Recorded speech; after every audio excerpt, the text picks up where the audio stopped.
लेकिन ये जो भी थोड़ा बहुत मैंने इसके एक दो पेज पढ़ने की कोशिश की, एक जल्दी से एक प्रिलिमिनरी कह लीजिए ऊपर से देख रहा था, ग्लांस कर रहा था, तो वो काफी एक तो स्केची रिपोर्ट जैसे मैंने आपको बताया है, काफी स्केची ढंग से बनाई हुई रिपोर्ट है, इनकम्प्लीट रिपोर्ट है, बहुत सारी उसमें चीजें हैं नहीं।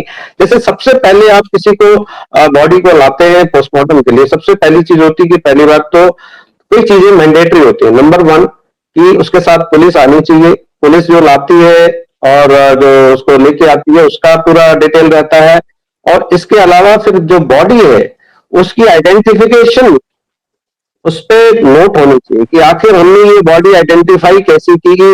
अगर वो बोलता है कि दिशा सालियान की बॉडी है, तो दिशा सालियान का क्या आइडेंटिटी था या क्या आइडेंटिटी मार्क्स थे वो नोट किए जाते। मतलब उसका जो किसी वैलिड आइडेंटिटी कार्ड में जो आइडेंटिटी मार्क्स होते हैं वो पूरे इसमें मैच किए जाते हैं। अगर मान लीजिए मैच होने के कारण या किसी चोट के लगने के कारण मान लो वो नहीं मिले, तो जो अवेलेबल आइडेंटिटी मार्क्स है जो उस बॉडी के वो भी नोट किए जाते हैं इन एडिशन। यानी कि मान लीजिए किसी के टैटू मिल गया, किसी का मार्क्स मिल गया, कहाँ पे लोकेशन है, कितना बड़ा है, ये सब चीज नोट की जाती है, जिससे ये साबित होता है कि जो हम पोस्टमार्टम कर रहे हैं इस बॉडी का कर रहे हैं जिसका की आइडेंटिटी है। ये वही तो पहले तो ये बहुत इंपॉर्टेंट फीचर होता है, बहुत इंपॉर्टेंट फीचर होता है। जो दूसरी इंपॉर्टेंट फीचर हो जाती है वो सारी जो इंजरीज होती है उनको बहुत डिटेल में लिखना, डिटेल में लिखना ये बहुत इंपॉर्टेंट हो जाता है। और मैं आपको जो मेरा अभी तक का एक्सपीरियंस बता रहा है कि पोस्टमार्टम जो रिपोर्ट्स है वो अधिकतर एक आई थिंक सबसे ज्यादा ग्रे एरिया अगर मैं कहूंगा पूरे क्राइम के आपके जो इसके इन्वेस्टिगेशन में, शायद सबसे बड़ा ग्रे एरिया यही होता है जो ये पोस्टमार्टम रिपोर्ट या आपके सर्कमस्टेंशियल जो एविडेंसेस आप कलेक्ट करते हैं। तो एक सर्कमस्टेंशियल एविडेंस तो चलो नष्ट किए जा सकते हैं, सब कुछ हो सकता है, उसमें बहुत सारे लूप होल्स हो सकते हैं। पोस्टमार्टम रिपोर्ट ऐसी है जिसको कि बहुत ज्यादा मैनिपुलेट कर पाना, अनलेस वो किसी गलत इरादे से की गई हो, संभव नहीं होता क्योंकि सामने होता है। तो मैं तो ये चाहूंगा कि उदय सिंह जी जो हमारे आईपीएस ऑफिसर है वो ज्यादा अच्छे से बता पाएंगे। मेरे ख्याल से इसमें एक बहुत बड़े बदलाव की जरूरत है आज की तारीख में। मेरे को जो लगता है कि ये सारे जो पोस्टमार्टम्स होते हैं, चाहे वो एक हाई प्रोफाइल केस में या किसी लो प्रोफाइल केस पे हो, they must be video recorded. मेरा मेरा मानना ये है कि इनकी सबकी वीडियो रिकॉर्डिंग होनी चाहिए प्रायर टू। हाँ, तो ये बहुत जरूरी है कि हमें ये होना चाहिए, नियम बन जाना चाहिए। मेरे ख्याल से लॉ के अंदर इसकी प्रोविजन हो जानी चाहिए और उस पोस्टमार्टम की जो रिकॉर्डिंग हो वो प्रायर टू पोस्टमार्टम बॉडी का पूरा वीडियो रिकॉर्डिंग और उसकी फोटोग्राफ होनी चाहिए, और पोस्टमार्टम के बाद जो दौरान चल रही है उसकी भी वीडियो रिकॉर्डिंग होनी चाहिए with independent witnesses. With independent witness का मतलब है कि जिसमें दोनों पार्टीज, जिसमें कि जिसको अक्यूज को ठहराया गया हो या जो उसके एनओ के हो, जो उसके नेक्स्ट ऑफ किन हो, या पुलिस वाले हो, या और दूसरा जो एक और जनता के कोई रिप्रेजेंटेटिव हो, इस तरह के कुछ इंतजाम करने पड़ेंगे। चाहे वो सीएमओ का प्रेजेंस हो, चाहे किसी प्रिंसिपल ऑफ मेडिकल कॉलेज का प्रेजेंस हो, ये होने चाहिए। क्योंकि ये जब तक नहीं होंगे इसमें घपला चलता रहेगा, और ये चलता इसी के कारण एक बहुत बड़ा जो है हमारे यहाँ प्रॉब्लम्स रहती है, ये कोर्ट में घूमते रहते हैं क्योंकि ये चीजें गलत पाई जाती हैं और मैनिपुलेट की जाती है। इसमें मैनिपुलेशन का कोई भी स्कोप छोड़ना नहीं चाहिए आगे आने वाले समय में। मेरे ख्याल से बहुत बड़े बदलाव की जरूरत। डॉक्टर साहब, अब इसमें लोग कहेंगे कि ये पॉलिटिकल वेंडेटा है, तो ये मीडिया वाले उठा रहे हैं, उनको टीआरपी चाहिए। लेकिन कोई ये बात नहीं देख रहा है कि सामने सामने का एविडेंस है, ये मेडिकल पोस्टमार्टम की रिपोर्ट है और ये तस्वीर है। बाकी सब चीज को भूल जाओ। ये होना चाहिए या नहीं होना चाहिए? ये तस्वीर सामने में और ये आपका ये रिपोर्ट है। दुनिया का कोई डॉक्टर, मैंने किसको बचा रहे हैं, क्या करना चाहते हैं? मैं हैरान हूं पत्रकार, तो मेरे पत्रकार बिरादरी के लोग वो किस किस प्रकार का अनर्गल बात कह रहे हैं। किसी को कह रहे हैं कि वो टीआरपी लेना चाह, और आज भी बड़े सधे हुए अंदाज में लिख रहे हैं। किसको बचाना चाहते हो? भूल जाओ किसने किया, इंपॉर्टेंट है कि ये क्यों हुआ, कैसे हुआ। ये एक सबसे इंपॉर्टेंट है या नहीं है डॉक्टर कुशवाहा? ये बिल्कुल इंस्टीट्यूशनल देखिए, ब्रेकडाउन होगा क्या नहीं होगा? सारे इंस्टीट्यूशन देखिए अगर खत्म हो जाएंगे तो फिर देश किस बात का, समाज किस बात का? बिल्कुल, बिल्कुल। बात ये नहीं है कि ये केस दिशा सालियान का है या सुशांत राजपूत का है या एक्स वाई यस। जेड का है, बात ये नहीं है। बात एक किसी भी व्यक्ति की मृत्यु हुई है और किस हालात राइट। में हुई है, किसी संदिग्ध हालात में हुई है, तभी तो पोस्टमार्टम किया जा रहा है। अगर पोस्टमार्टम किया जा रहा है तो वो तो प्रॉपरली होना ही चाहिए, कम से कम ये स्टैब्लिश तो हो कि आखिर उसका कारण क्या था। पोस्टमार्टम का कारण क्या है, पोस्टमार्टम क्यों करते? राइट। पोस्टमार्टम इसलिए नहीं करते कि किसने मर्डर किया, ये नहीं करते। हम्म। इसमें ये कहा जाता है कि आखिर मौत कैसे हुई, मौत का मेन कारण क्या था। तो अगर ये मौत का मेन कारण इंजरीज था, जो फॉल से था, तो ये तो देखना पड़ेगा ना कि ये फॉल से जो इंजरीज हुई होनी चाहिए वो हुई या नहीं हुई, उसमें गड़बड़ है। यानी पोस्टमार्टम रिपोर्ट आपकी अगर मैनिपुलेटेड है, जो कि जैसा आप बता रहे हैं और आपके जो वकील साहब हैं नीलेश जी वो भी बता रहे हैं, तो ये समस्या यहाँ की है कि आखिर वो मैनिपुलेटेड रिपोर्ट क्यों बनती है।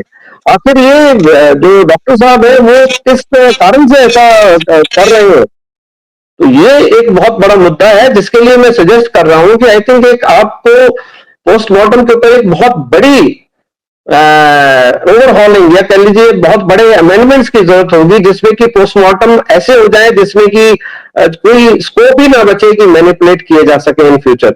जरूर आपको पहली बात तो ये जब भी पोस्टमार्टम हो आपको इमीडिएटली उसको लाइव रिकॉर्डिंग होनी चाहिए, उससे पहले इंडिपेंडेंट विटनेसेस होने चाहिए जो कि किसी इस बात को कह सके कि हाँ हमारे सामने ये पूरा का पूरा हुआ। और दूसरी बात यह है कि जो इसका जो डॉक्यूमेंटेशन है वो पूरा होना चाहिए, यानी कि कोई भी आप उसमें से जो है हिस्सा छोड़ नहीं सकते, आपको हर चीज भरनी पड़ेगी उसमें। आपका जो है ना, मैं तो कहता हूं ऑनलाइन उसी टाइम आपको भरना चाहिए, जिससे कि आप मैनिपुलेट करने, अभी एक बनती है दूसरे के बाद दूसरी मैनिपुलेट होकर के दूसरी बन जाती है। आपने एक बार पोस्टमार्टम रिपोर्ट बनाई, उसको बाकायदा ऑनलाइन कीजिए जिससे कि मैनिपुलेशन का काम खत्म हो सके आगे की तरफ, बात सिंपल सी हो जाएगी। अगर आपका उदय जी। ये उदय जी। पोस्टमार्टम रिपोर्ट्स को अगर आप स्ट्रीमलाइन कर देंगे तो ये सारी समस्याएं काफी हद तक सुलझ जाएंगी। उदय जी को लगता है कि उस कनेक्टिविटी में कुछ प्रॉब्लम है, वरना मैं उनसे कुछ सवाल पूछता, लेकिन मैं अभी अब उदय जी आ गए हैं, देख रहे हैं। अगर वो जुड़ जाते हैं तो एक इंपॉर्टेंट सवाल, मैं आखिरी सवाल उनसे पूछ के फिर मैं क्लोज करूंगा लाइव को।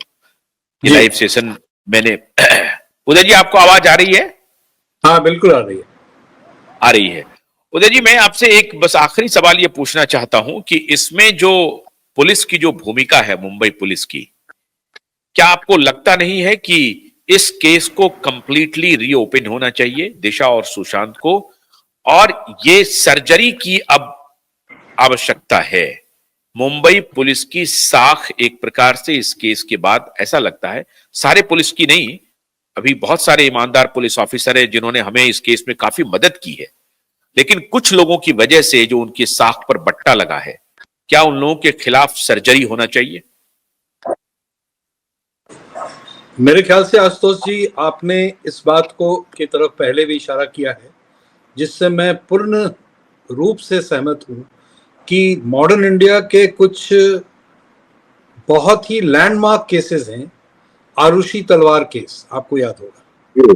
Yes. उसी तरह से शशि थरूर की वाइफ का जो केस था जी, उसी तरह से ये केस जो कहीं ना कहीं बियॉन्ड ऑल डाउट कभी भी एक आम जनता को ट्रुथ एक आईने के तौर पे इसने दिखाया नहीं है।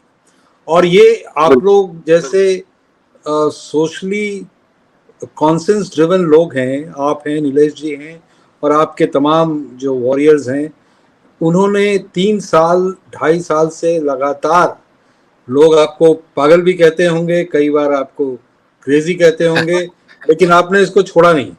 अब ये समय आ गया है कि बॉम्बे पुलिस की पूरी एक तरह से, मैं एक रिटायर्ड ऑफिसर हूं, मैं केवल इसको एक पूरी जिम्मेवारी से ये बात कह रहा हूं कि एक बड़ा मौका आया है उनको अपनी शाख को रिस्टोर करने का।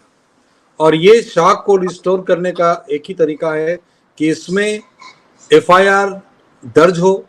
पहला एफआईआर जो कई लोगों को अभी भी डाउट हो रहा है, आपको जान के आश्चर्य होगा, आज का टाइम्स ऑफ इंडिया उठा के देखें, और ये केवल बॉम्बे के टाइम्स ऑफ इंडिया की बात नहीं कर रहा हूँ, मैं दिल्ली टाइम्स ऑफ इंडिया की बात कर रहा हूँ।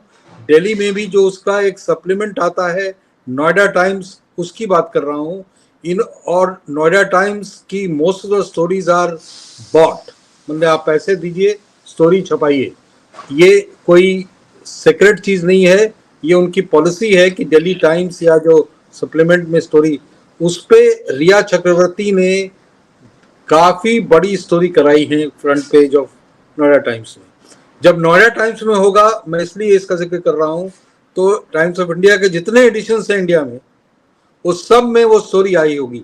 ये पैसे का पावर उनके पास है जो आपके पास नहीं है, और इसीलिए आपके लिए ये जो खेल है थोड़ा अनइवन लेवल प्लेइंग फील्ड, बिल्कुल अनइवन है सर। अभी तो हमें जानकारी मिली है कि उनके लोग दिल्ली में कैंप कर रहे हैं, बहुत सारे लोग दिल्ली में कैंप कर रहे हैं, कैंप कर रहे हैं। ऑल एडिशन को आज की ही बात बता रहा हूं, टाइम्स ऑफ इंडिया जैसे इसकी माने हास्यास्पद बात यह है कि 2 दिन 3 दिन पहले आपके कैंपेन को, नीलेश जी के कैंपेन को, उसी टाइम्स ऑफ इंडिया ने न्यूज स्टोरी के तौर पे छापा है, और आज के दिन उसी कैंपेन को एडवर्टोरियल कैंपेन है, वो आपका एडिटोरियल था, वो एडवर्टोरियल है, वो दो पेजेस में, फ्रंट पेज में और कंटिन्यूइंग स्टोरी अंदर